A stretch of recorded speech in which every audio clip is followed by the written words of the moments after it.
कहानी का नाम भानगढ़ का रहस्यमय किला। ये कहानी राजस्थान के अलवर जिले में स्थित भानगढ़ किले की है, जो भारत के सबसे भूतिया स्थानों में से एक माना जाता है। ये किला 16वीं शताब्दी में राजा माधो सिंह ने बनवाया था। भानगढ़ किला दिन में जितना सुंदर और आकर्षक दिखता है, रात में उतना ही डरावना हो जाता है।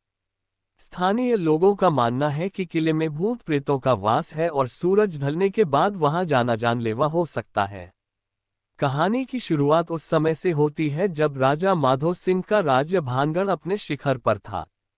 राजा का एक बड़ा किला था और वहां व्यापारियों, सैनिकों और दरबारियों का आना जाना लगा रहता था।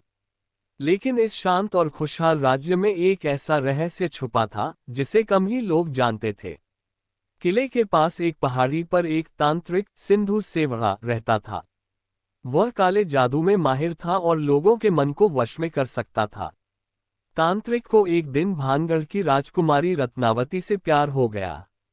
राजकुमारी बेहद सुंदर थी और दूर दूर से राजकुमार उससे विवाह करने के लिए भानगढ़ आते थे। एक दिन तांत्रिक ने राजकुमारी के ऊपर जादू करने का प्रयास किया। उसने सोचा कि वह राजकुमारी को वश में करके उसे अपना बना लेगा। तांत्रिक ने एक जादुई तेल तैयार किया और एक व्यापारी से कहा कि वह इसे राजकुमारी को दे दे। लेकिन राजकुमारी समझदार थी, उसे तांत्रिक की मंशा समझ में आ गई। उसने उस तेल को एक चट्टान पर फेंक दिया, जिससे चट्टान तांत्रिक की ओर लुढ़कती चली गई और उसे कुचल दिया।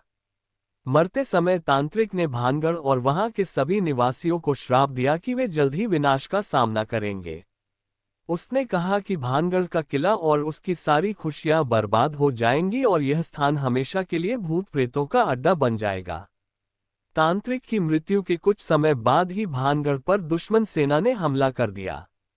युद्ध इतना भीषण था कि किले के सारे लोग मारे गए। राजकुमारी रत्नावती भी उस युद्ध में मारी गईं। किले की समृद्धि और वैभव खत्म हो गया और धीरे धीरे ये खंडहर में बदलने लगा। कहा जाता है कि तब से लेकर आज तक रात में किले में अजीब अजीब आवाजें सुनाई देती हैं। लोग बताते हैं कि रात के समय किले में जाने वाले लोग कभी वापस नहीं लौटते। किले के अंदर अंधेरा होते ही भूत प्रेतों का राज हो जाता है और यह स्थान डरावनी घटनाओं का केंद्र बन जाता है। भारतीय पुरातत्व सर्वेक्षण ने चेतावनी दी है कि कोई भी व्यक्ति सूर्यास्त के बाद किले के अंदर न जाए। किले के चारों ओर कई रहस्यमयी घटनाएं दर्ज की गई हैं, जिसमें लोगों का अचानक गायब होना, अजीब सी आवाजें और यहां तक कि लोगों को भूतिया छायाओं का दिखाई देना शामिल है। भानगढ़ किले की यह कहानी सिर्फ एक लोककथा नहीं है, बल्कि वहां जाने वाले पर्यटकों और स्थानीय निवासियों द्वारा अनुभव की गई घटनाओं का विवरण है। भानगढ़ का ये रहस्यमयी किला आज भी उन लोगों के लिए एक पहेली बना हुआ है, जो इसके अंदर जाने की हिम्मत करते हैं।